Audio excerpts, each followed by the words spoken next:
Et regardez avec moi dans 2 Rois chapitre 2. J'ai demandé que le passage précédent soit lu pour nous donner le contexte et nous plonger déjà dans la parole de Dieu. Nous parlons ce matin de la faim spirituelle, la faim et la soif spirituelle. Nous avons exploré beaucoup de réalités spirituelles jusque-là. Nous avons vu qu'il y a un monde spirituel et il y a une activité intéressante dans ce monde spirituel. Mais que ce monde spirituel est aussi notre monde parce que nous sommes nés de Dieu. Et nous sommes censés participer à cette activité dans le monde spirituel. Que si vous ne participez pas à cette activité dans le monde spirituel, vous êtes soumis à ce que d'autres font dans le monde spirituel. Vous êtes soumis aussi vous êtes sujet aussi à manipulation de la part de ceux qui disent fonctionner dans le monde spirituel. Et surtout, vous allez passer complètement à côté d'une bonne partie de la manière dont nous traitons avec Dieu sur la terre et des choses, des compréhensions spirituelles qui nous amènent à réussir notre existence et vivre comme Dieu veut que nous vivions.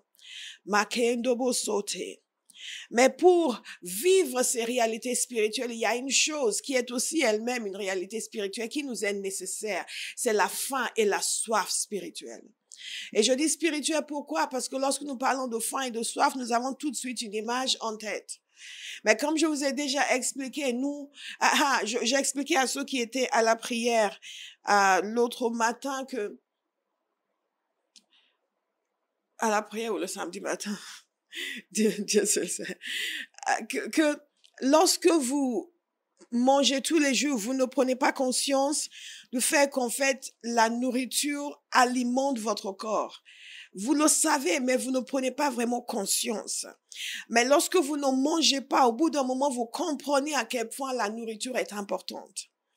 Et quand vous ne mangez pas et que vous ne mangez rien, parce que ça, parfois les gens, ils vont, je ne parle pas de ceux qui vont manger des choses en cachette ou même parfois, enfin, autre analogie, peut-être meilleure que celle que je commence à vous donner. Non, je vais finir avec la mienne. Quand vous ne mangez pas du tout, quand vous commencez à manger, vous prenez conscience de la bonté de la nourriture, d'à quel point c'est bien de manger. Et là, vous prenez conscience du fait que, ça, c'est utile pour mon corps. Sur le plan spirituel, beaucoup d'entre nous ne mangeons pas ou nous ne mangeons même pas ce que nous sommes censés manger. Et je suis en train de tirer mon analogie. Mais vous comprenez où je veux en venir. Nous ne sommes pas en train de manger ce que nous sommes censés manger. Mais parfois, au lieu de ne rien manger, nous mangeons des choses mauvaises. Et donc, si nous mangeons des choses mauvaises, nous ne sommes même pas conscients du fait que ce que nous mangeons, ce n'est pas ce que nous sommes censés manger. Alors, si vous avez compris mon analogie, dites Amen. Mais ce que je suis en train de dire, c'est ceci. Nous devons avoir faim. Et quand vous ne mangez pas pendant un certain temps, quand vous commencez après à manger, vous prenez conscience du fait que, c'est bon, c'est agréable, c'est merveilleux. Et surtout lorsque vous mangez de bonnes choses. Vous mangez une pomme et vous faites, tu te sens bien, je me sens bien. Qu'est-ce que tu as mangé? Une pomme. C'est extraordinaire. Dieu nous a donné des appétits spirituels. Dieu nous a donné la capacité de désirer la nourriture spirituelle. Il nous a donné la capacité de désirer des choses de l'esprit de la même façon que nous désirons la nourriture naturelle. Que quand vous ne mangez pas, vous êtes en jeûne et vous regardez la nourriture, vous avez l'impression que c'est plus qu'un plat de riz, ça devient comme du caviar, de quelque chose d'extraordinaire. Et après, quand vous commencez, vous asseyez pour manger ce riz, vous avez l'impression que vous êtes en train de prendre un festin de roi. Parce que vous avez senti ce que c'était de ne pas manger. Nous avons des appétits spirituels. Le problème, c'est que souvent, nous ne ressentons pas cela. Nous ne ressentons pas cette faim que nous sommes censés ressentir. Parce que c'est uniquement quand nous ressentons cette faim que nous pouvons obtenir la nourriture spirituelle, la bonne, la vraie, et que nous pouvons accéder à des choses spirituelles plus élevées. Quelqu'un commence enfin à comprendre mon analogie. Et donc, quand vous avez accès à ces choses spirituelles plus élevées, on vous les présente, vous dégustez, vous êtes, Est-ce que vous êtes dans 2 Rois chapitre 2? Lorsque l'Éternel fit monter Élie au ciel dans un tourbillon, celui-ci partait de Gilgal avec Élisée. Yes, Lord. Élie dit à Élisée, reste donc ici, car l'Éternel m'envoie jusqu'à Bethel. Élisée répondit, l'Éternel est vivant et ton âme est vivante, je ne te quitterai pas. Et ils descendirent à Bethel. Les membres de la communauté de prophètes de Bethel sortirent de la ville vers Élisée et lui dirent, sais-tu que c'est aujourd'hui que l'Éternel va enlever ton Seigneur au-dessus de ta tête? Il répondit, moi aussi je le sais, taisez-vous. Élie lui dit, Élisée, reste donc ici, car l'Éternel m'envoie à Jéricho. Il répondit, l'Éternel est vivant et ton âme est vivante, je ne te quitterai pas. Et ils arrivèrent à Jéricho. Les membres de la communauté de prophètes de Jéricho s'approchèrent d'Élisée et lui dirent, sais-tu que c'est aujourd'hui que l'Éternel va enlever ton Seigneur au-dessus de ta tête? Il répondit, moi aussi je le sais, taisez-vous. Élie lui dit, reste donc ici, car l'Éternel m'envoie vers le Jourdain. Il répondit, l'Éternel est vivant et ton âme est vivante, je ne te quitterai pas. Et ils poursuivirent tous deux leur chemin.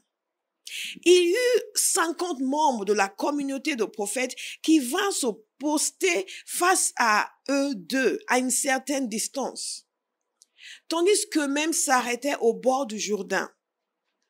Élie prit alors son manteau, l'enroula et en frappa l'eau. Elle se sépara et ils traversèrent tous les deux à pied sec. Une fois qu'ils eurent traversé, Élie dit à Élisée, dis-moi ce que tu veux que je fasse pour toi avant d'être enlevé loin de toi. Élisée répondit, qu'il y ait sur moi une double part de ton esprit. Élie dit, tu demandes quelque chose de difficile. Toutefois, si tu peux me voir pendant que je serai enlevé loin de toi, cela t'arrivera. Sinon, cela n'arrivera pas. Alors qu'il continuait à marcher, tout en parlant, un char et des chevaux de feu les séparèrent l'un de l'autre. Et Élie monta au ciel dans un tourbillon.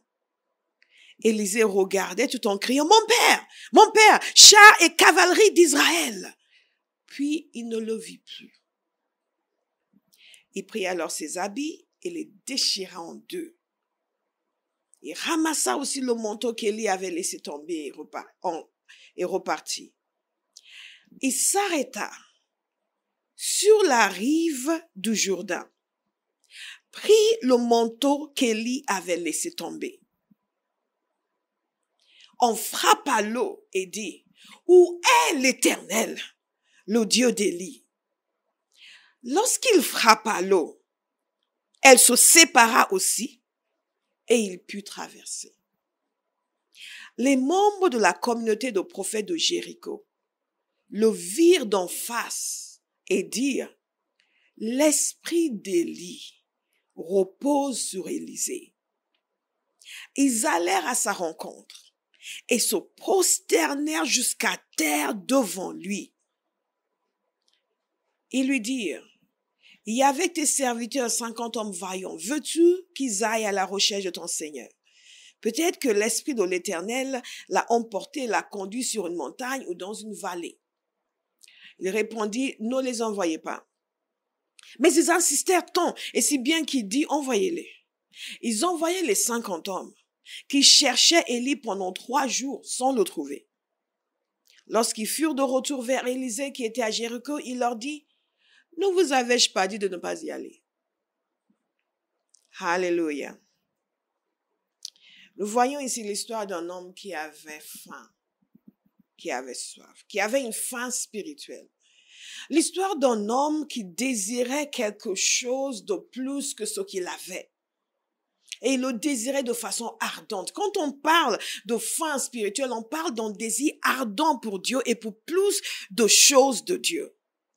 On parle d'un cri à l'intérieur où on veut plus d'intimité, plus d'onction, plus de gloire, plus de sa présence, plus de sa personne, plus de ses dons dans nos vies, plus d'utilité dans son service. On veut servir à quelque chose. On a une faim à l'intérieur parce qu'on comprend que notre Dieu est un Dieu de possibilités infinies. Donc, quel que soit le niveau où nous sommes spirituellement, il y a toujours quelque chose en nous qui désire plus.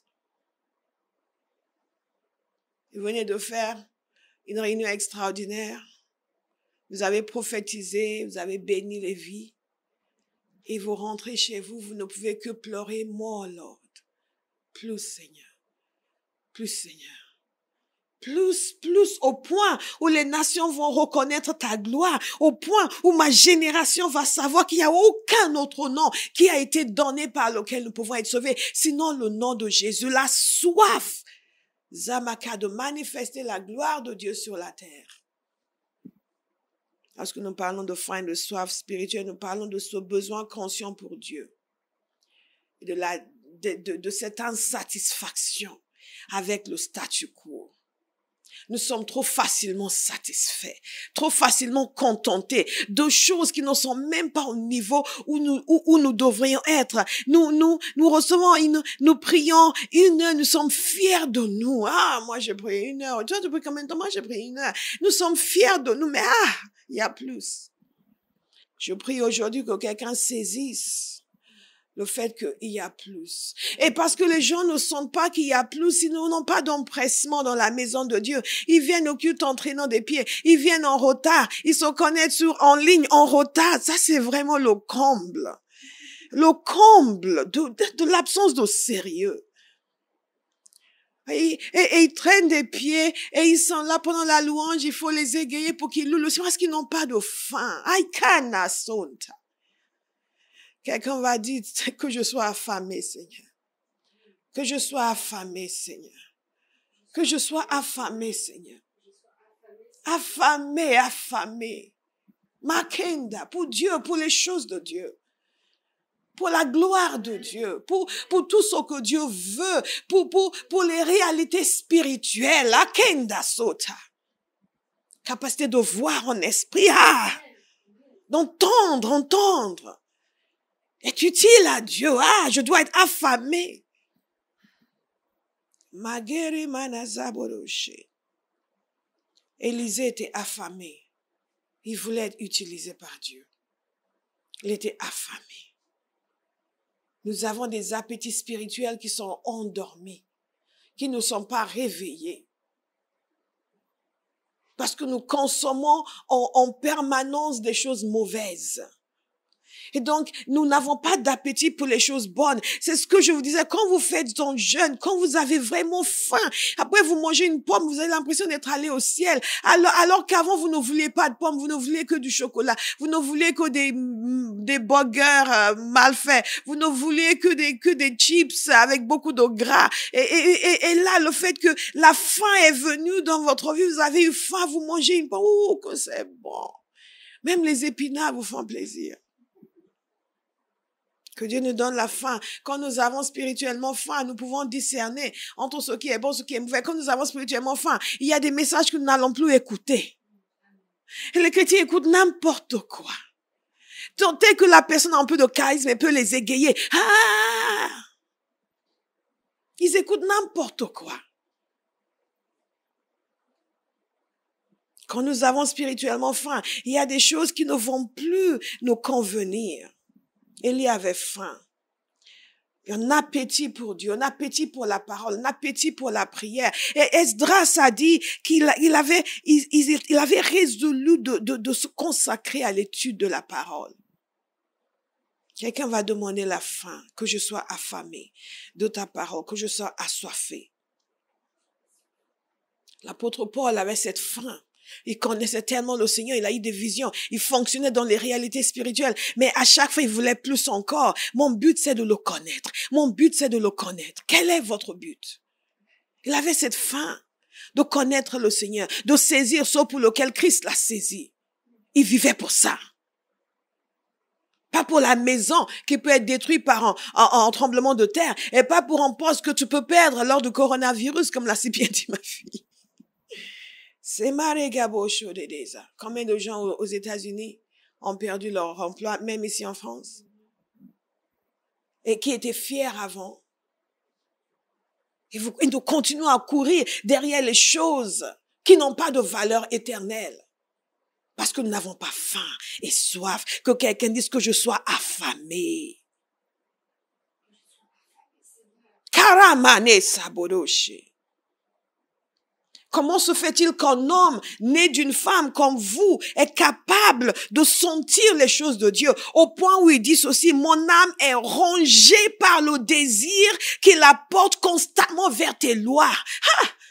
Mon âme est rongée par le désir pour la parole de Dieu. Rongée par le désir, c'est fort. Affamé. Tu vas être affamé de la parole, de la prière. Affamé pour servir le Seigneur. Au point où vous êtes capable de lui dire, si tu ne vas pas m'utiliser, enlève-moi de la terre. Et en le disant sérieusement, pas de façon émotionnelle. Parce que les gens entendent ce genre de témoignage et disent, mais moi aussi, Seigneur. Alors que si la mort devait venir, ah non, je veux pas partir. Je parle de quelque chose que Dieu fait à l'intérieur de nous. Et quelqu'un qui est candidat à cela aujourd'hui va crier au Seigneur, je veux être affamé.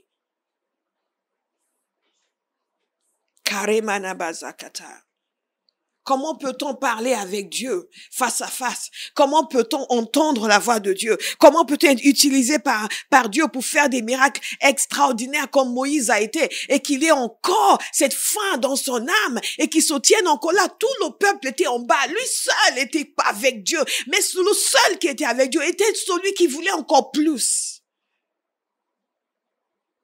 Là, montre-moi ta gloire. Montre-moi ta gloire. Sabarakaza, qu'est-ce que vous voulez? Qu'est-ce que vous voulez? Posez-vous la question de savoir ce que vous voulez du Seigneur. Il faut que je sois affamé. Je n'accepte pas de vivre une vie sans ressentir de façon aiguë la soif de Dieu, la faim pour sa personne. I must be hungry for God. En permanence. Parce que ça, c'est la vie normale du chrétien. Ça, c'est la vie normale du chrétien. L'autre vie que nous vivons, où nous sommes là, nous n'avons pas d'appétit pour les choses spirituelles. On doit nous encourager, élevez vos voix, louez le Seigneur. Ça, c'est la médiocrité. Ça, ce n'est pas la vie normale du chrétien. Celui qui a été touché par l'esprit, quel que soit ce qui se passe dans votre vie, vous vous levez avec vos douleurs. Vous commencez à le célébrer et à danser parce que vous êtes affamé de Dieu. On ne perd pas une seconde dans sa présence. On ne se permet pas de venir avec 1 minute de retard parce qu'on ne veut pas perdre ne serait-ce qu'une minute. Moïse était là avec Dieu et disait encore, montre-moi ta gloire. Nous, parfois, la gloire descend. Non, ça a duré trop longtemps. God help us. Un homme sous l'Ancien Testament était capable de dire ceci, le psaume 42, comme une biche soupire après des cours d'eau, ainsi mon âme soupire après toi, ô Dieu, mon âme a soif de Dieu, du Dieu vivant. Abraham, est-ce que votre âme a soif de Dieu? Est-ce que votre âme a soif de Dieu? Parfois, je regarde tout ce que nous célébrons dans le monde chrétien. Nous célébrons que la chair. Mon âme a soif de Dieu. Dieu appelle une nouvelle génération qui va laisser Dieu la transformer complètement, qui va avoir pour une obsession divine, qui va dominer dans ses circonstances, dans la vie naturelle, et qui va vivre exclusivement pour Dieu, affamé de Dieu. My God, mon âme a soif de toi. À l'âge de 12 ans, Jésus avait faim. Il l'a emmené à Jérusalem. Il ne pouvait pas y résister. Il est resté sur place. Une telle faim pour la parole de Dieu. À 12 ans. Il est resté sur place pour discuter avec les responsables, les chefs de la loi. Il discutait, il parlait de la parole de Dieu avec eux, tellement il avait une faim pour la parole. À 12 ans. Et quand ses parents sont venus le chercher, il était étonné de ce qu'il le cherche. Je dis, mais je dois être occupé aux affaires de mon père. Il ne comprenait pas. Mais il a obéi, il les a suivis. La parole nous dit qu'il leur a obéi. Ce qui veut dire que si ça ne tenait qu'à lui, il serait resté là dans la parole, à discuter de la parole de Dieu. L'état normal de chrétien, c'est un désir ardent pour les choses de Dieu. Si vous ne ressentez pas ce désir, vous n'êtes pas normal. Mais vous pouvez l'être. Vous allez crier à Dieu, Seigneur, que je sois affamé. I must be hungry for God. I must be hungry for God. Je ne me permets pas de ne pas avoir soif. Je ne me permets pas de ne pas avoir faim. Nous avons des sens qui nous sont donnés. C'est A.W. Tozer que vous m'avez souvent entendu citer dans la recherche de Dieu, qui parlait du fait que nous avons des sens spirituels par lesquels nous pouvons appréhender des choses spirituelles. Donc, lorsque nous parlons des réalités spirituelles, sachez que Dieu nous a donné des sens spirituels qui nous permettent de les appréhender. Mais pour pouvoir les appréhender, entrer dedans, il faut le désirer. On peut donner toute une série d'enseignements comme ceci et les gens sortent inchangés. Ce ne sont que des informations merveilleuses qui vont vite oublier après, parce qu'après, le monde passe par là et on oublie des choses. Mais il n'y a pas eu de dépôt significatif qui a conduit à une transformation réelle. Que quelqu'un dise, transforme-moi, Seigneur. Transforme-moi, Seigneur. Nous devons avoir faim et soif. Faim et soif. Il y a beaucoup de choses que nous labourons pour faire, et nous labourons parce que nous n'avons pas de cœur. Pas de désir, pas de faim, pas de soif. Mais lorsque nous demandons au Seigneur, Père, donne-moi d'avoir soif. Nous allons voir dans quelques instants comment nous arrivons à avoir cette faim. Comment est-ce qu'on peut être si affamé?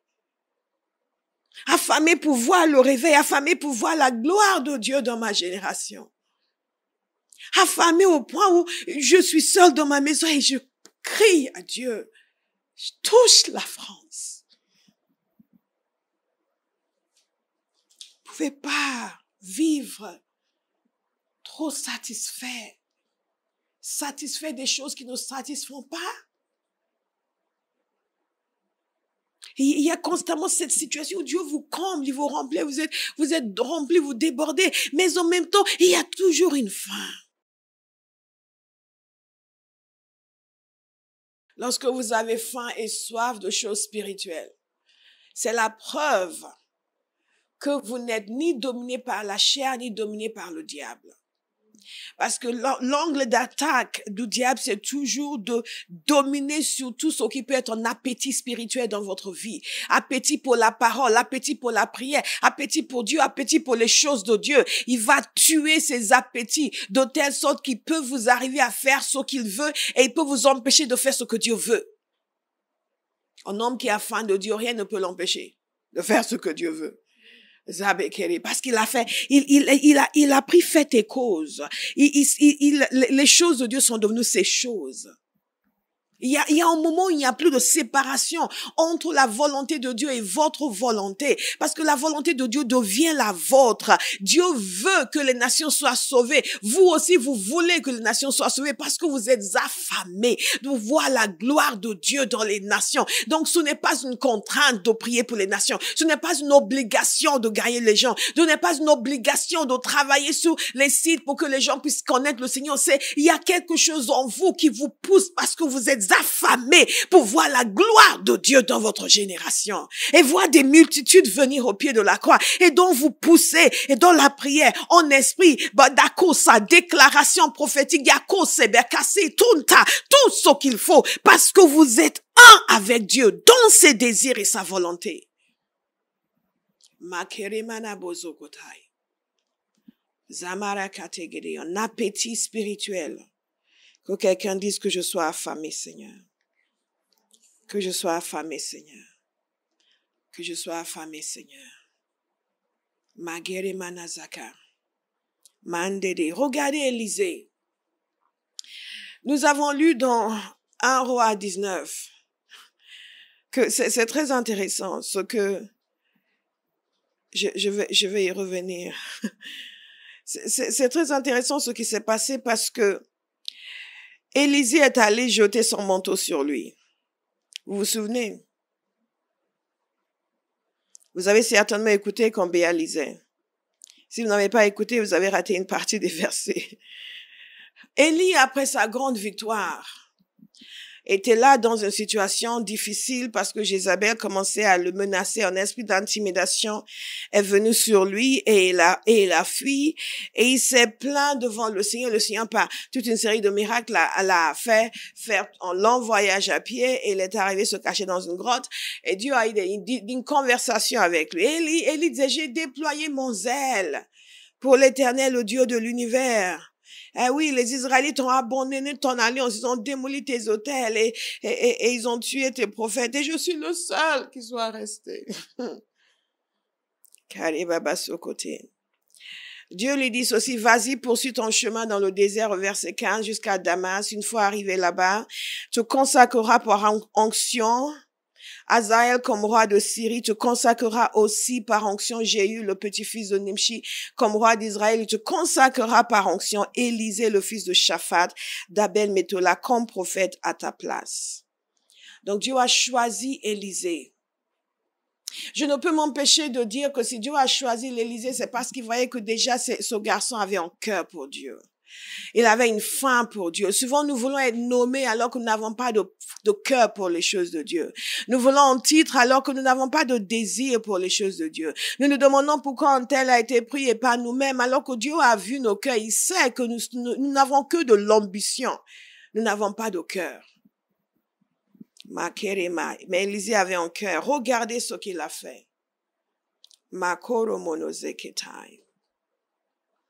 La parole de Dieu nous dit ceci, Élisée était en train de travailler. Il était en train de labourer. Il avait devant lui 12 paires de bœufs et lui-même se tenait près de la 12e. Et Élie s'approchait de lui et jeta son manteau sur lui. Cet Élie était un personnage, honnêtement. Il jeta son manteau sur lui et tout de suite Élisée abandonna ses bœufs et courut après Élie. En d'autres termes, Élie est venu, il a jeté son manteau sur lui et il est parti. Il est parti. Il n'a pas arrêté. Il s'est pas arrêté pour lui expliquer, pour le convaincre, pour le cajoler, comme nous faisons dans nos églises. Il faut cajoler les brebis, les encourager à servir, les encourager à nous suivre. Oui, mais tu sais, discuter pendant 30 minutes, 1 heure, 2 heures pour leur dire pourquoi ils devraient faire la volonté de Dieu. God punish the devil. Élisée avait un cœur. Dès que le manteau est venu sur lui, il a compris ce que ça voulait dire. Que Élie était venu l'appeler, le choisir pour le suivre. Et Élie ne s'est pas arrêté. Il a continué sur son chemin. Élisée a dû courir après lui. Vous voyez déjà, la relation commence bien. Et une des choses qui nous empêche d'aller dans tout ce que Dieu a pour nous, c'est que nous sommes trop absorbés par nous-mêmes. Ce que nous ressentons, nous sommes trop délicats, trop sensibles. On m'a parlé, on m'a pas parlé. On m'a appelé, on m'a pas appelé. On m'a repris, on m'a pas repris. Get over yourself. Élisée a couru derrière Élie.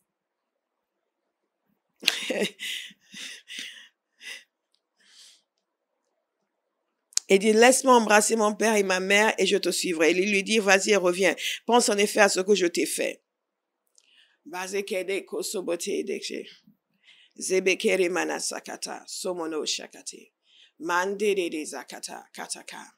Donc, Élisée est reparti. Et regardez ce qu'il a fait. Ça nous donne une clé sur la manière de répondre. Lorsque Dieu met la main sur nous pour quelque chose, lorsque nous sentons que il y a un appel à aller plus loin, il y a une parole qui est donnée, je suis censé m'engager, je suis censé répondre, je suis censé réagir. Regardez ce qu'Élisée a fait. Voilà un homme qui avait faim et soif. Après s'être éloigné d'Élie, Élisée prit une paire de bœufs qu'il offrit en sacrifice. Avec le bois de leur attelage, il fit cuire leur viande et la donna à manger au peuple. Puis il se leva, suivit Élie et fut à son service. La première chose qu'Élisée a fait, c'est qu'il a prié. La deuxième chose qu'il a fait, c'est que il a pris ce qu'il utilisait pour son travail, il a offert aux gens, les gens ont mangé, il a tout laissé derrière et il est parti. Vous savez, tout le chemin par lequel Dieu nous amène depuis est un chemin qui nous amène à, nous concluons ce temps avec un renoncement.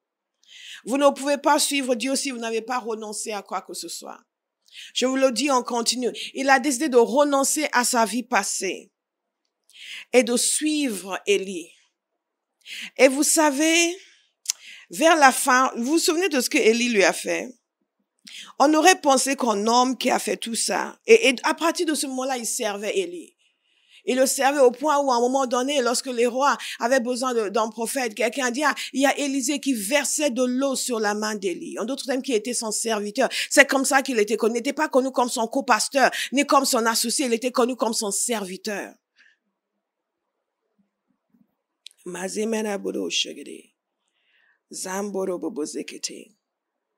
Il a accepté l'appel, il a laissé sa famille derrière. Quelqu'un m'avait dit il y a quelques années, mais quelqu'un avait dit, mais Pasteur Bollet ne va pas aller voir sa mère. J'honore ma mère, j'aime ma mère. Mais quand Dieu m'appelle à faire quelque chose, ma première pensée, ce n'est pas que je dois la laisser pour aller voir ma mère. Et quand vous êtes fidèle envers Dieu dans certaines choses, il va honorer et bénir votre famille. Et il y a peut-être 2-3 ans de cela, j'ai vu la vie de ma mère sauvée. Sauvée. Au jour d'aujourd'hui, elle devrait être morte. Et si j'avais abandonné les choses de Dieu pour aller, moi, la voir, non pas qu'elle était malade à l'époque. Je veux que vous compreniez que Dieu honore la fidélité. Sauvée de façon extraordinaire. La deuxième fois d'ailleurs, sauvée de la mort. Yes, Lord. Et dans cette dernière discussion avec Élie, vous avez constaté ce que Élie lui a fait. Élie a testé sa fidélité jusqu'au bout. On me dit que je suis en train de transpirer. Il est temps de retourner en salle. La chaleur devient asphyxiante ici. Thank you, Holy Spirit. Thank you, Lord. Donc, vers la fin, le jour où Élie devait repartir au ciel, chose intéressante, c'est que Élie n'a rien dit à Élisée. Il ne lui a pas dit, je vais partir. Le Seigneur va m'enlever. Élisée a travaillé avec lui pendant des années. Mais, puisqu'Élisée était prophète lui aussi, il le savait. Bien-aimés, nous avons besoin de voir. Nous avons besoin d'entendre. Nous avons besoin de saisir les choses en esprit pour ne pas passer à côté des moments importants de nos vies. Quelqu'un va crier à Dieu que je sois affamé des réalités spirituelles. Au point où je vais poursuivre cette vie de révélation, la sagesse et l'intelligence spirituelle, que cela soit partie intégrante de ma vie pour que je ne rate pas mes rendez-vous avec ma destinée. Beaucoup de gens qui se plaignent aujourd'hui de leur vie sont des gens qui n'ont pas du tout entendu quand Dieu leur parlait, parce qu'ils n'avaient pas de soif et de faim pour les choses spirituelles. Tout ce qui les intéressait, c'était de faire leur show à l'église et de rentrer chez eux et d'être dans un endroit ambiancé. Mais leurs oreilles étaient fermées, leurs yeux étaient fermés et ne pouvaient donc pas saisir. Je bénis le Seigneur de ce que je n'ai pas raté le rendez-vous avec ma destinée. Le Seigneur commençait à me travailler sur des choix que je devais faire sur le plan professionnel et par rapport à son œuvre. Et je le sentais. Je savais que le temps venait, le temps venait. Et quand le temps est arrivé, je le savais. Et j'ai dit au revoir à tout le monde. Les gens pensaient que j'étais complètement folle. Qu'est-ce qu'elle va faire? Qu'est-ce qu'elle est en train de faire?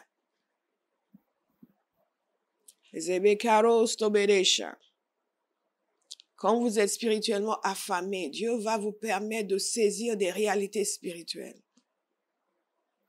Comprendre les saisons de votre vie. Vous allez pouvoir intervenir en faveur de vos proches, comprendre les saisons de leur vie et prier pour eux pour qu'ils entrent dans cette saison et qu'ils ne ratent pas. Les conseiller pour ceux qui veulent écouter. Les choix de vie, la capacité d'entendre Dieu, lier sa destinée à la mauvaise personne. Et ensuite détruire toute possibilité pour sa vie. Et après dit non, non, non, on va se séparer. Aïe.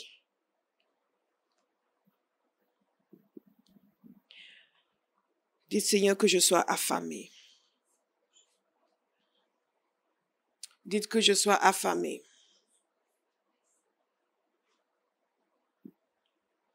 Si nous n'avons pas l'habitude de faire ces prières, tout ce que nous obtenons de Dieu, nous obtenons par notre désir, par la poursuite.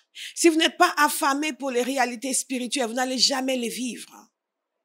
Vous pouvez avoir quelques dons ici et là, mais vous n'allez pas avoir cette manifestation en continu. Je connais quelqu'un qui a prié pendant 1 an et demi pour savoir ce qu'il devait faire. Pendant tout ce temps-là, il jeûnait. Pour savoir ce qu'il devait faire de sa vie. Nous faisons une petite prière et nous décidons nous-mêmes ce que nous allons faire. 1 an et demi, il priait. Et à la fin de tout ça, il a tellement prié, Dieu lui a envoyé un ange. Pour lui donner des instructions très claires. Nous avons besoin d'être affamés. Nous sommes trop facilement satisfaits. Affamés, je veux connaître la voix de Dieu. Je veux connaître les pensées de Dieu. Je veux la sagesse et l'intelligence spirituelle. Je veux marcher dans la puissance de Dieu. Je ne tolère pas de voir les gens souffrir. Il faut que je puisse faire quelque chose. Je veux fonctionner pleinement dans mon autorité. Il n'est pas normal que je sois encore opprimé. Je vais poursuivre la connaissance et la révélation qui me permet de fonctionner dans mon autorité. Je dois pouvoir délivrer les gens de ma génération. Affamés. Karemano bozo kote de shakata. Nous sommes une génération fast-food. Si c'est pas rapide, c'est pas pour moi. Affamés. Élisée a suivi Élie pendant des années. Ce n'était pas rapide du tout. Il a suivi pendant des années et il s'était aiguisé spirituellement. Comment pouvez-vous savoir une chose pareille si Dieu ne vous le dit pas? Un homme qui apparemment est bien portant? Comment pouvez-vous même imaginer qu'il ne va pas mourir, il va monter au ciel? Comme si on a l'habitude de voir ça tous les jours. Certains d'entre nous recevons des paroles génériques du genre « Je suis avec toi, je te bénis » et nous ne le croyons même pas. Tu es vraiment sûr que tu es avec moi, Seigneur? Tu es vraiment sûr que tu me bénis? Vous n'avez même pas besoin d'entendre sa voix pour ça. Vous l'entendez déjà dans sa parole. Mais même ça, non. Mais le Seigneur m'a mis à cœur qu'il est vraiment avec moi, il me bénit. Et donc, oh, vraiment, je voudrais que ce soit vrai. Ça va, non? Comment ça, tu vois que ce soit vrai? C'est écrit dans la parole. Affamé pour connaître les réalités spirituelles. Donc, Élisée avait entendu qu'Élie devait partir. Mais il n'était pas le seul. La communauté des prophètes, ce qu'on appelle les fils des prophètes, avait aussi discerné qu'Élie devait partir. La différence, c'est ce que chacun a fait. Et Élie ne lui a rien dit. Élie l'a testé jusqu'au bout. Vous savez, j'ai compris que Dieu nous teste. Il nous teste. Il nous teste. Il va nous donner quelque chose, il va nous tester. Il va voir comment nous allons réagir, comment nous allons nous comporter. Et après, il va nous donner une note sur la base de notre réaction. Nous n'avons plus conscience de ces choses dans notre génération. Nous pensons que Dieu est un papa gâteau qui ne fait que juste bénir, bénir. Quelles que soient nos bêtises, il bénit. Mais ce n'est pas comme ça du tout. Ah non. Il y a toujours une bénédiction constante du Seigneur, quel que soit notre comportement. Mais nous privons de certaines profondeurs de Dieu. Et certaines dimensions de notre destinée. Élie était sensible, les prophètes étaient sensibles, mais ils n'avaient pas la même réaction. Élisée était sensible. Élie lui a dit, tu vas rester ici. Maintenant, il pouvait avoir 2 réactions. Ou il était ignorant, il disait, ok, je vais rester, et passer à côté de son héritage. Ou il savait qu'Élie, ou 3 réactions, ou il savait et il disait, ok, je vais rester, mais il est méchant cet homme, il s'en va aujourd'hui, ne me dit rien, mais je vais rester, et il commence à se plaindre devant le Seigneur, comme font beaucoup de chrétiens, commence à se plaindre devant le Seigneur, comment ça, Seigneur, tu vois cet homme, il sait pas que je sais qu'il va partir. Il sait pas que je suis au courant. Moi, je suis spirituel. Dieu m'a montré. Ah, Dieu m'a révélé, je te dis. Il m'a révélé qu'il va partir. Et il s'en va, il m'a dit de rester ici. Dieu là où il va, le Seigneur va le corriger. Là où il va, parce qu'il m'a menti. Moi, depuis les années que non, moi je voulais même plus le suivre. Pourquoi je vais le suivre? Moi aussi, je suis prophète. Après tout, j'ai discerné qu'il partait. Qu'il s'en aille. Et c'est moi qui vais lui succéder. Et la grâce est sur moi, de toute façon. Le même Dieu qui l'utilise, m'utilise. Il m'a montré qu'il partait. Dieu m'a révélé. Ça veut dire que moi aussi, je suis serviteur de Dieu. Qu'il s'en aille. Qu'il s'en aille. Ça, c'est la réaction la plus courante dans l'église. Et ça, c'est des gens qui ne sont pas affamés. Et quand on est affamé, on est spirituellement sensible et on comprend que certaines choses sont des tests. Je refuse de me laisser offenser. Et non seulement ça, la fidélité nous pousse à dire non, je vais t'accompagner. Élisée était intelligent. Il lui a dit, l'Éternel m'envoie à Bethel. Il dit, je vais te suivre, je ne te quitterai pas. Il l'a suivi. Vous avez vu les membres de la communauté de prophètes à Bethel qui sont venus voir Élisée pour lui dire, tu sais que Dieu va enlever ton maître aujourd'hui? Il dit, je le sais, taisez-vous. Mais vous allez remarquer qu'eux n'avaient pas de fin spirituelle. Élie était le prophète majeur de sa génération. Et ces gens auraient pu essayer d'obtenir quelque chose. La même chose s'est produite à Jéricho. Élisée l'a suivi. Il a ouvert le Jourdain. Je suis sûre qu'Élisée devait se dire, il a ouvert le Jourdain. On traverse sur terre sec. Au retour, je vais faire la même chose. Il avait faim. Il avait faim. Il voulait rester avec Élie jusqu'au bout, jusqu'à la dernière minute. Parce qu'il voyait en cet homme, c'est l'incarnation même de la présence de Dieu dans sa génération. Je veux ce qu'il a. Je veux ce qu'il a. Les autres ne voulaient rien.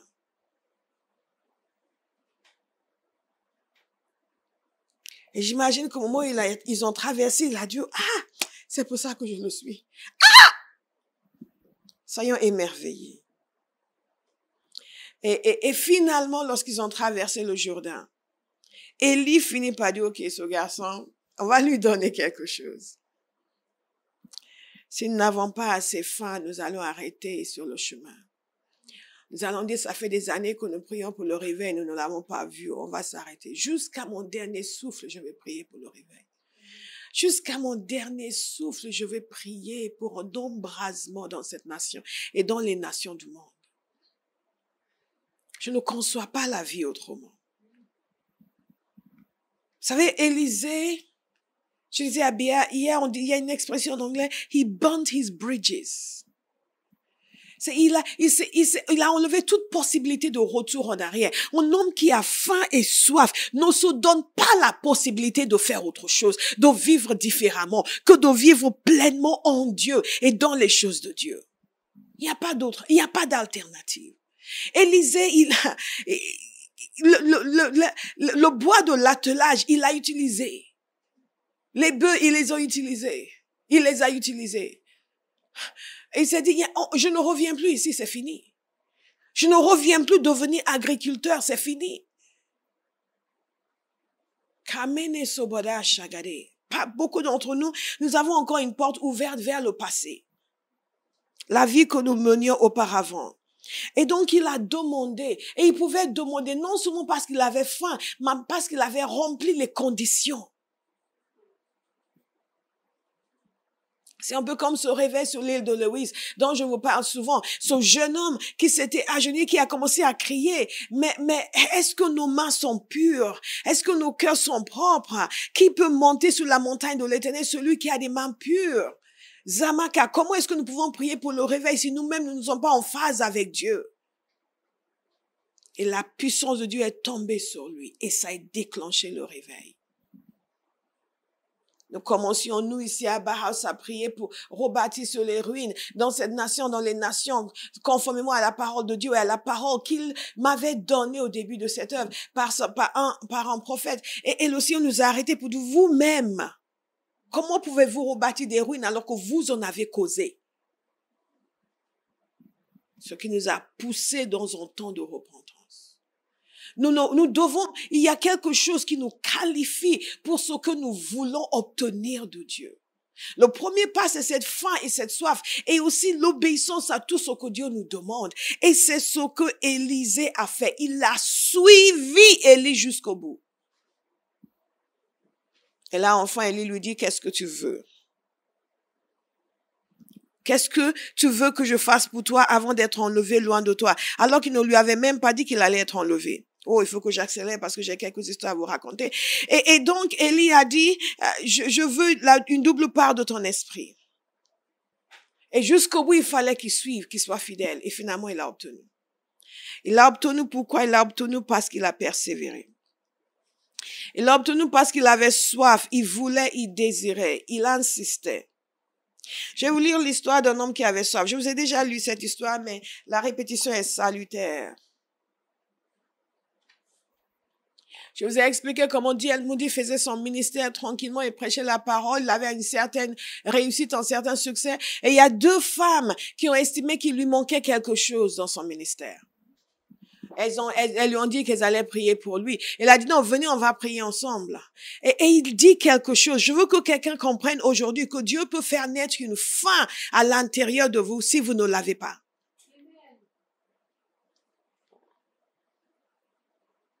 Elles lui ont dit qu'il avait besoin de puissance. Mais lui ne comprenait pas de quoi elle parlait. Mais il a quand même voulu prier avec elle.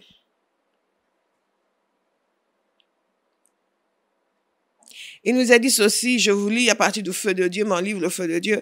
Le fils de Moody, auteur de sa biographie, cite Moody lui-même concernant cette expérience. Une grande faim.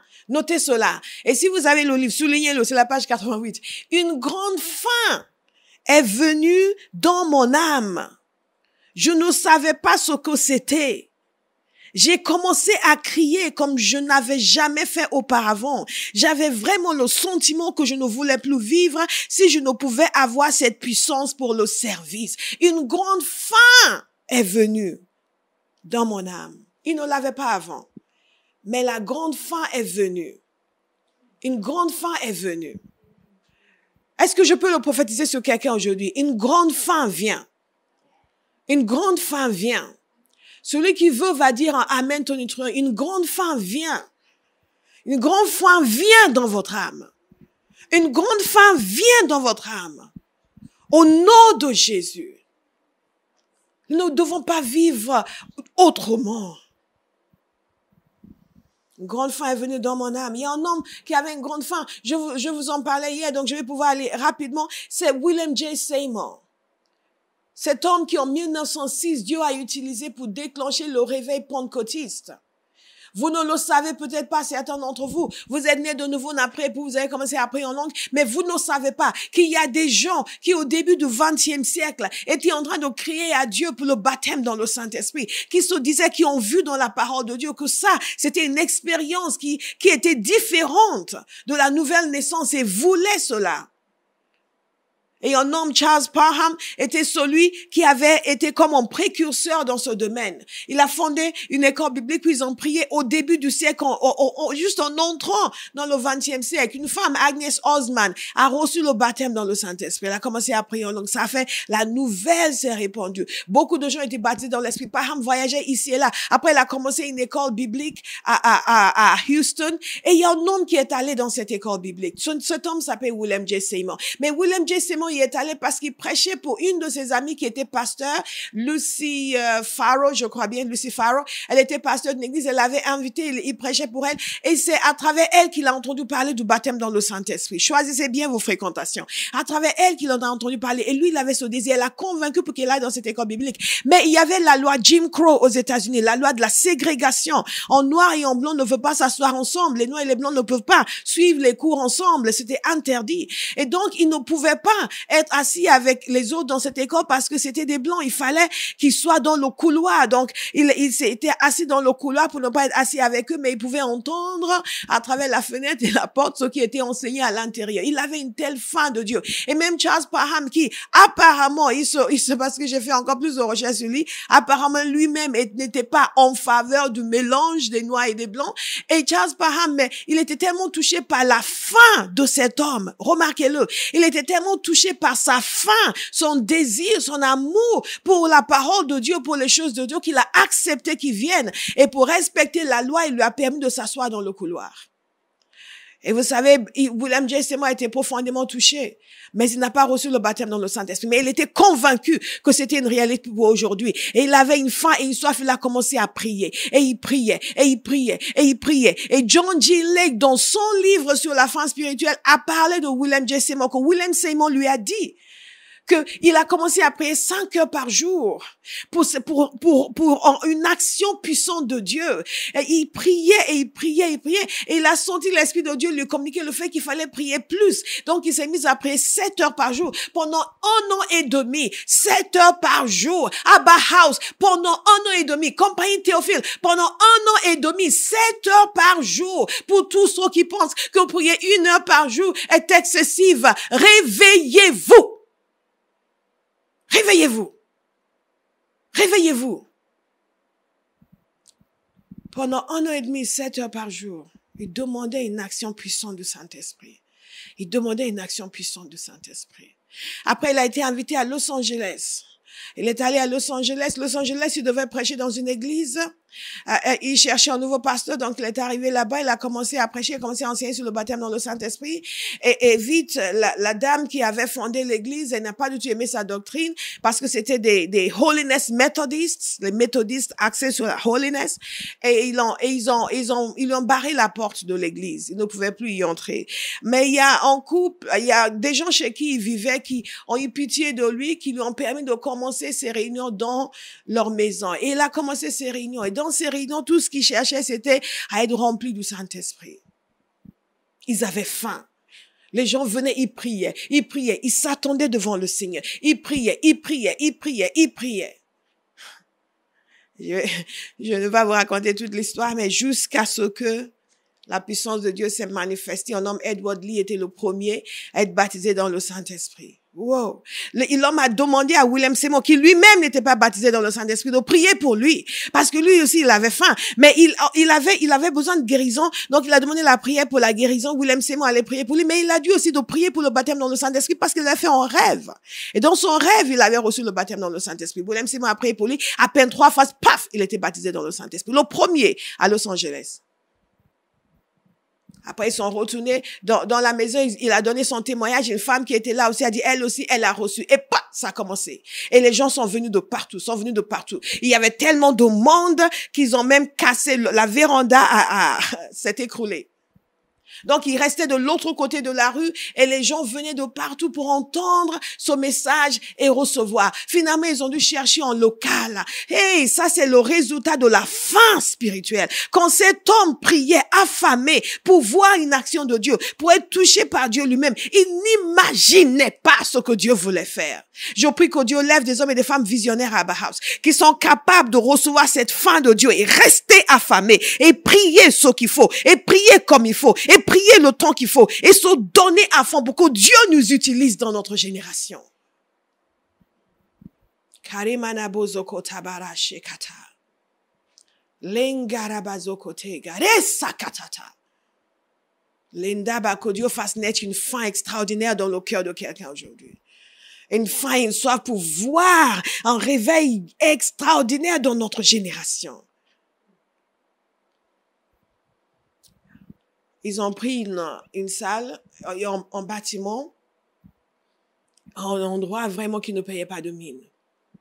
Et les gens continuaient de venir. Ce n'était pas parfait. Il y avait beaucoup de manifestations. Certaines étaient douteuses, mais Dieu était là. Au point où Frank Battleman, qui était un des chroniqueurs de ce réveil, il disait qu'il essayait d'y aller et à plusieurs rues de là, il était envahi par la présence de Dieu.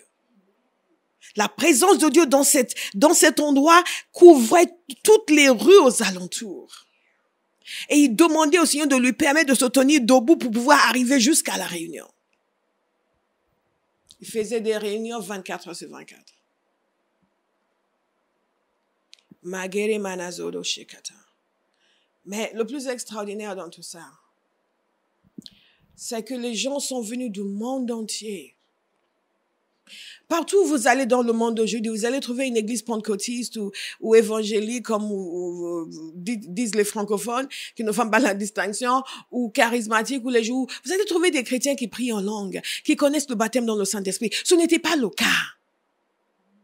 Les gens sont allés du monde entier, de l'Europe, de l'Afrique, de l'Océanie, du monde entier, dans cet endroit à Los Angeles pour recevoir cette expérience. Plusieurs des dénominations pentecôtistes que nous connaissons aujourd'hui, les Assemblées de Dieu, à Church of God in Christ, les United Pentecost, tous sont nés de cette période.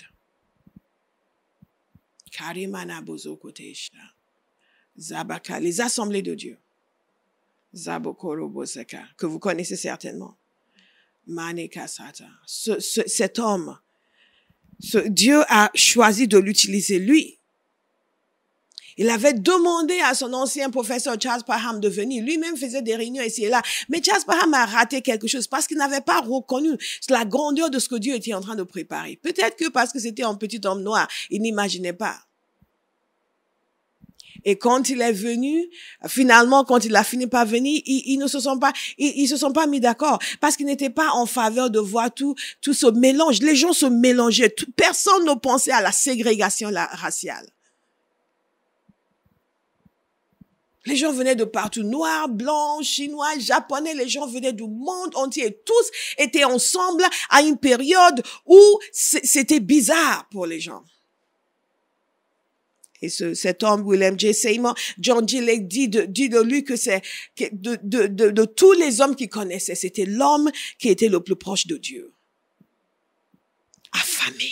Un homme affamé, un homme affamé, un homme qui voulait voir la gloire de Dieu, un homme qui voulait vivre les réalités spirituelles, un homme affamé. Dieu a répondu à son cri et le monde entier a été bouleversé. Aujourd'hui, il y a au moins 800 millions de pentecôtistes, de chrétiens charismatiques qui prient en langue dans le monde. 800 millions aujourd'hui. Et tout dans le monde entier, tout est venu de là, de ce petit endroit à Los Angeles. Je veux encourager quelqu'un aujourd'hui à comprendre que nous servons un Dieu qui est infini. Que vous n'êtes pas sur terre pour votre ventre. Vous êtes sur terre pour que Dieu puisse employer votre vie pour faire des choses extraordinaires, changer des vies, changer des nations et changer des générations. Mais il faut être affamé. Si vous n'êtes pas affamé, votre propre vie spirituelle, vous voyez des hauts, des bas, des hauts, des bas, des hauts, des bas. Il y a une stabilité qui vient à un homme qui est affamé de Dieu parce qu'il cherche en continu la présence de Dieu, les choses de Dieu, la parole de Dieu. Ce n'est pas une corvée, ce n'est pas quelque chose en dehors de moi pour lequel je dois trouver de temps. Ça devient mon existence et ma vie, mon souffle et ma respiration. Dites Seigneur que je sois affamé. Que je sois affamé.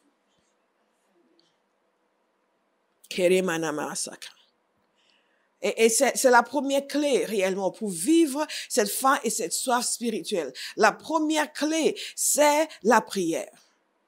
C'est demander au Seigneur. C'est demander au Seigneur. C'est ce qui est arrivé à D.L. Moody. La faim est venue sur son âme parce qu'il priait. Alors qu'il priait, la faim est venue sur son âme. Et il a dit, il ne pouvait même pas envisager de continuer à vivre. Nous nous sommes donné trop de choix. Mais quand Dieu vous travaille au point où, pour vous devenez comme Paul, pour moi, vivre c'est Christ, mourir m'est un gain. Et il y a une puissance qui descend sur vous. Parce que certains d'entre nous, Dieu ne sait pas s'il peut nous faire confiance. Pour moi, vivre, c'est Christ. Mourir m'est un gain.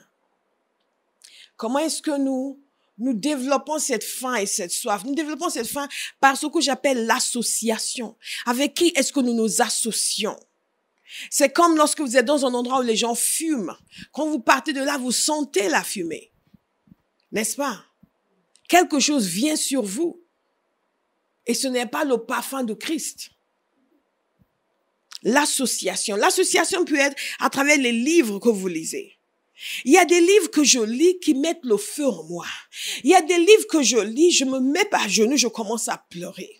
Je commence à prier. Je commence à crier à Dieu. Je ne peux pas mourir dans la médiocrité. Ah, Father, use me. Il y a des livres que vous lisez qui vous montrent une autre dimension de Dieu. Une autre dimension de la vie chrétienne. Ce qui vous est possible. Et là, vous commencez à crier. Il y a des livres que vous lisez qui vont vous amener à faire des rêves bizarres. Il y a des livres que vous lisez qui vont vous amener à tomber amoureux de Dieu.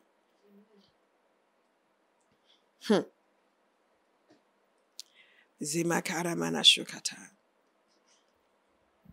Je me souviens quand le feu de Dieu est sorti et que Béa l'a lu. Elle était embrasée. Embrasée.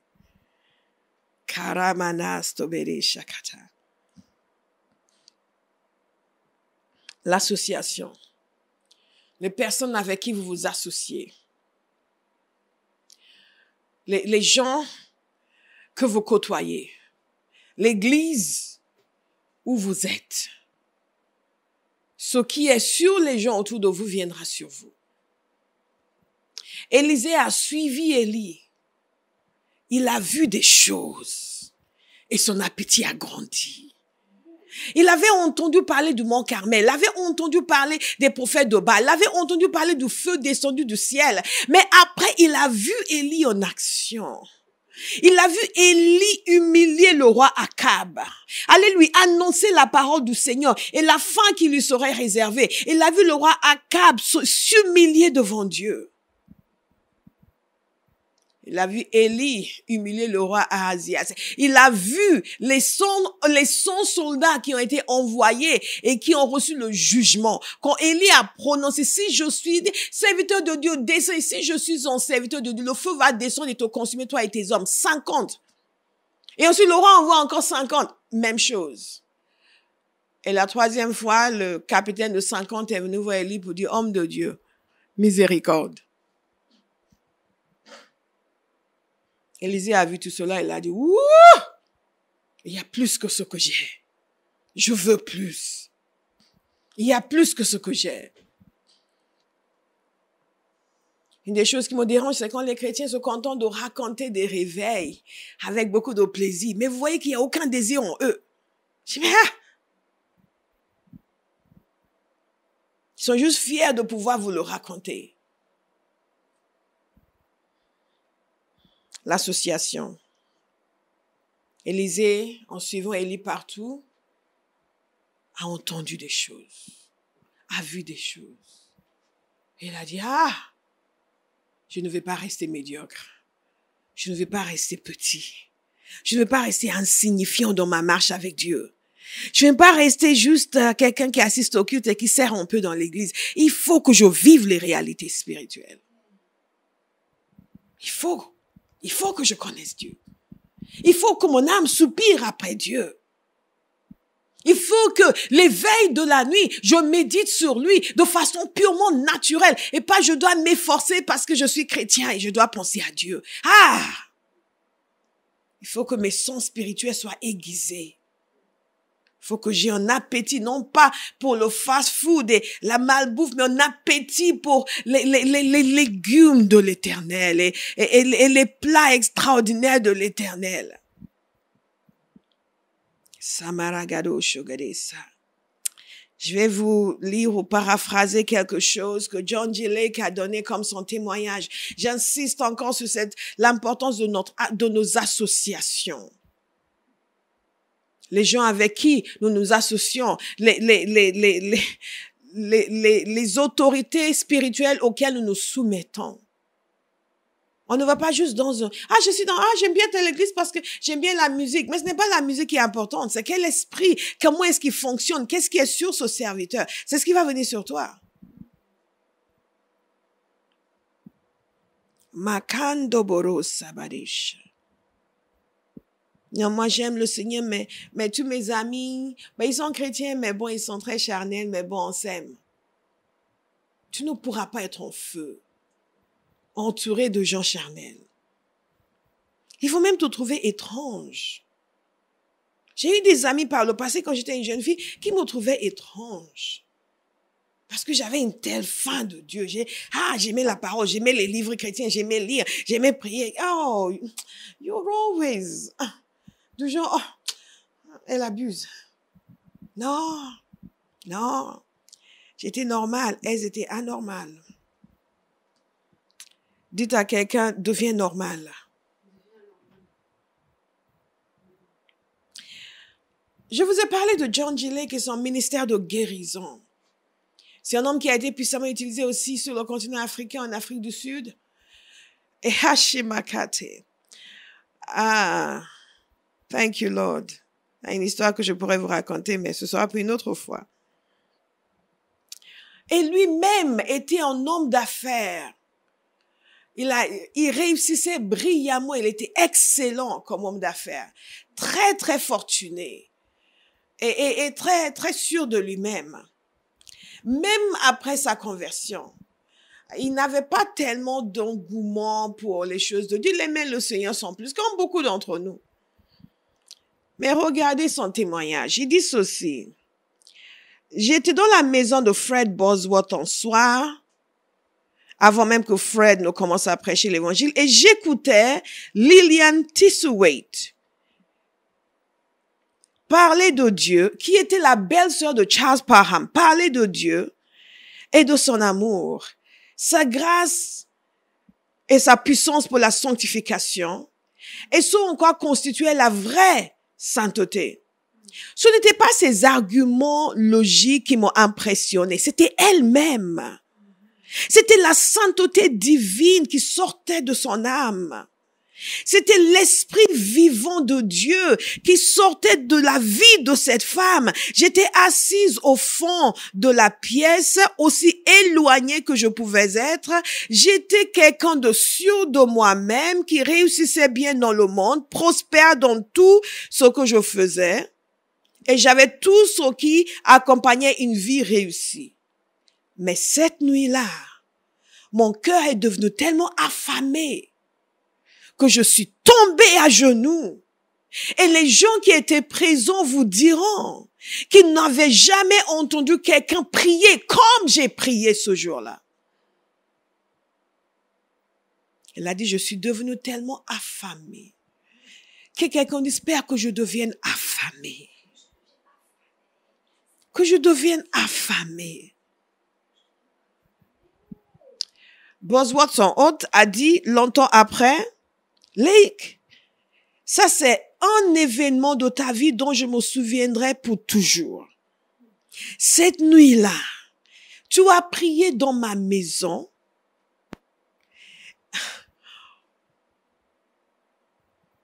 Et les rafters, comment on dit rafters en français? Au plafond. Disons, le plafond a tremblé. Et jusqu'à ce que le plafond tremble, jusqu'à ce que Dieu descende, jusqu'à ce que le feu descende, jusqu'à ce que Dieu vienne et sanctifie nos cœurs. Magare Basogo, ça c'était son ami qui témoignait. Que la manière dont il a prié ce jour-là, quand il est devenu affamé, même tous les éléments, ce n'est pas le plafond lui-même, ce sont des poutres, voilà. Les poutres ont tremblé. Les poutres ont tremblé. Et tu as prié jusqu'à ce que Dieu descende, jusqu'à ce que le feu descende, jusqu'à ce que Dieu entre et sanctifie tous nos cœurs. Il se passe quelque chose quand vous devenez affamé. Là, votre vie cesse d'être monotone. Toutes ces prières monotones, toutes ces longueurs, toutes ces douleurs, c'est pénible. C'est l'aller à l'église, c'est pénible. Prier, c'est pénible. Lire la parole, c'est pénible. Non, devenez affamés. Tous les démons de l'enfer ne peuvent pas me faire croire qu'il n'y a pas une vraie expérience de sanctification en Jésus-Christ, où Dieu vient et purifie votre cœur et enlève de vous-même la préoccupation avec vous-même. Enlève le moi et vous donne de triompher sur le péché et sur la chair. Bénis sont ceux qui ont faim. Bien-aimés, je continue de le citer, priez pour avoir faim. Je vous le répète, bien-aimés, priez pour avoir faim. Alléluia.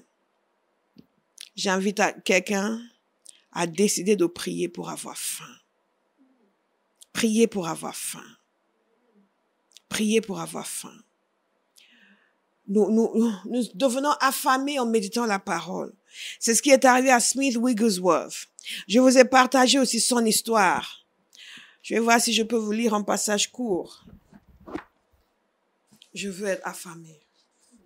Parfois, je médite sur un verset et ça transperce mon âme et je suis là. Mais, Père, ça doit être mon expérience. Et il y a une nouvelle faim qui naît à l'intérieur. Une nouvelle faim qui naît à l'intérieur.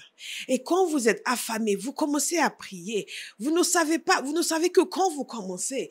Après, vous entendez dire des choses à Dieu parce que ça sort de votre être. Dieu a réussi à vous coloniser.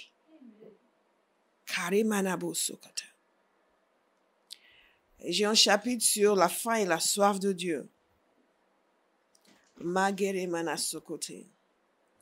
Et je dis ceci, que cette génération retrouve le sens de la faim et la soif spirituelle.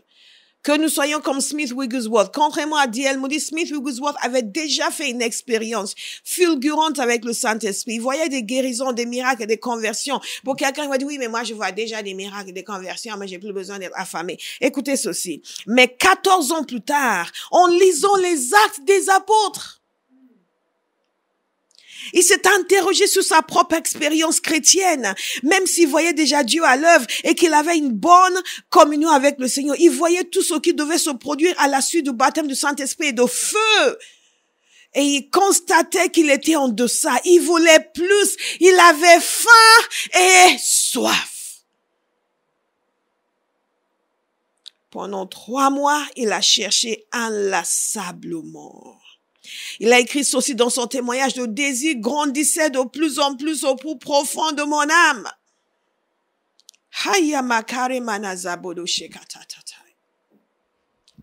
Nous devons avoir faim. Nous devons avoir soif. Bien-aimés, nous devons avoir faim. Avoir soif et désirer la faim et la soif. Et tous ces gens que je vous ai cités, qui avaient faim et soif, ont obtenu ce qu'ils voulaient de Dieu. Ont obtenu ce qu'il voulait de Dieu. Élisée a obtenu ce qu'il voulait. Une double part de l'esprit d'Élie. Il a obtenu, il a osé et il a obtenu. Il a obtenu. William Seymour a obtenu ce qu'il voulait. Au-delà de ce qu'il imaginait.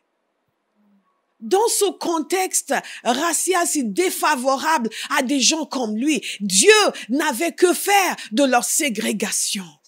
Alors que quelqu'un arrête de dire, c'est parce que je suis noir, c'est parce que je suis blanc, c'est parce que je suis jeune. Non, devenez affamés et Dieu fera quelque chose avec votre vie que rien ni personne ne peut arrêter.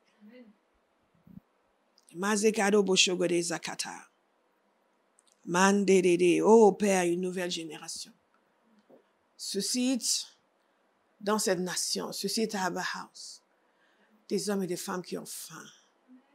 Qui ont faim. Who are hungry for God and for the things of God. Qui ont faim.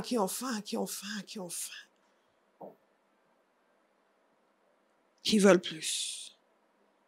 Tous ont obtenu ce qu'ils voulaient. D.L. Moody a été visité puissamment par le Saint-Esprit. Son ministère a changé radicalement. Et un homme qui ne pouvait même pas parler correctement l'anglais alors qu'il était américain a été reçu par la royauté au Royaume-Uni. Et les gens venaient de partout pour l'entendre. Makendabo. Donc, si vous êtes en train de regarder votre pasteur pour dire, oui, mais mon pasteur, il parle pas très bien français, je ne sais pas, je vais peut-être aller dans une église où ils sont plus éloquents, parce que si on veut toucher les grands de cette nation, laissez ça de côté. Est-ce que Dieu l'a appelé? Est-ce que Dieu l'a choisi? Karemano bozokode. Il peut ne pas avoir un nom à particules, mais Dieu va l'utiliser pour toucher les royautés d'Europe. Zamaragade, Dieu n'a rien, il n'a que faire de toutes ces choses qui nous limitent. Nous n'avons aucune limite. La seule chose qui nous limite, c'est notre tiédeur spirituelle.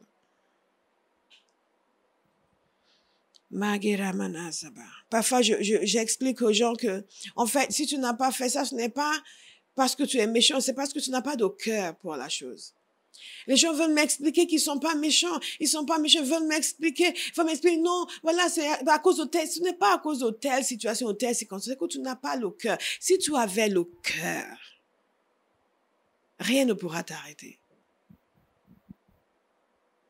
Magere bozokotai.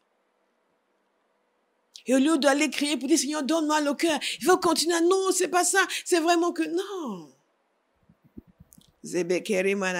Ça, c'est un exemple très précis. La personne va me dire après, cet exemple, c'était moi, pasteur. Et là, je dirais oui. Ils ont obtenu ce qu'ils demandaient au Seigneur. Ils ont obtenu ce qu'ils me voulaient. Moïse a obtenu. Comment un homme se permet de dire au Seigneur ce genre de choses sur l'ancienne alliance? Montre-moi ta gloire. Et Dieu a dit, OK. Parce que Dieu aime les gens affamés. C'est consternant de voir combien les chrétiens sont satisfaits de peu. Vous n'avez même pas effleuré, ne serait-ce que la moindre particule de la splendeur de Dieu. Et vous êtes là à disserter sur votre expérience. Quelle expérience? Que Dieu nous donne d'avoir faim. Comment pouvons-nous avoir accès à un Dieu si merveilleux et ne pas vouloir plus de lui? Et quand nous avons faim, nous serons rassasiés. C'est la promesse de Jésus qui dit, heureux ceux qui ont faim et soif de la justice, car ils seront rassasiés. Heureux ceux qui ont faim des réalités spirituelles, car ils seront rassasiés. Ils seront rassasiés. Ils seront rassasiés. Ils seront rassasiés. Comme Moïse a été rassasié. Comme Élisée a été rassasié. Au point où les rois sont allés le consulter. Ils avaient un problème. Il n'y avait pas d'eau à boire. 3 rois. Ils ont cherché, est-ce qu'il y a un prophète? Ils disent, il y a Élisée qui versait de l'eau sur la main d'Élie. Et les 3 rois se sont présentés devant le prophète pour demander son aide. Quand nous suivons le Seigneur, Dieu sait comment nous positionner. Il n'a pas demandé rendez-vous à Josaphat. Absolument pas. Il n'a pas cherché à les voir. C'est eux qui ont cherché à le voir. Il y a quelqu'un qui va entrer dans cette dimension en esprit. Vous allez être étonné des gens qui vont chercher à vous rencontrer. Parce qu'ils ont besoin de ce que vous portez. Parce que le monde naturel est conditionné par le monde spirituel. Et celui qui est puissant dans le monde spirituel, c'est celui qui détient les réponses et qui détient les clés. Et les grands de ce monde vont venir vous chercher pour obtenir les clés que vous détenez. Kamera manazaka, mais nous devons avoir soif, devons avoir faim.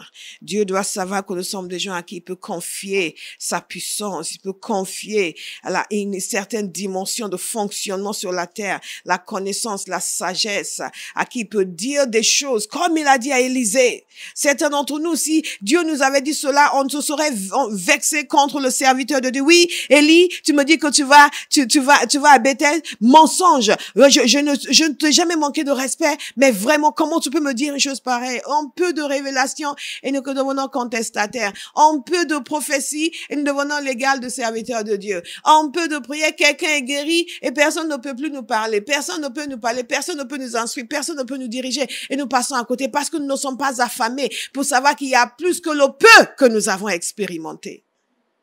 Quelqu'un qui veut la faim et la soif spirituelle ce matin. Je vais compter jusqu'à 3, va se lever d'un bond et va commencer à crier à Dieu. Va commencer à crier à Dieu.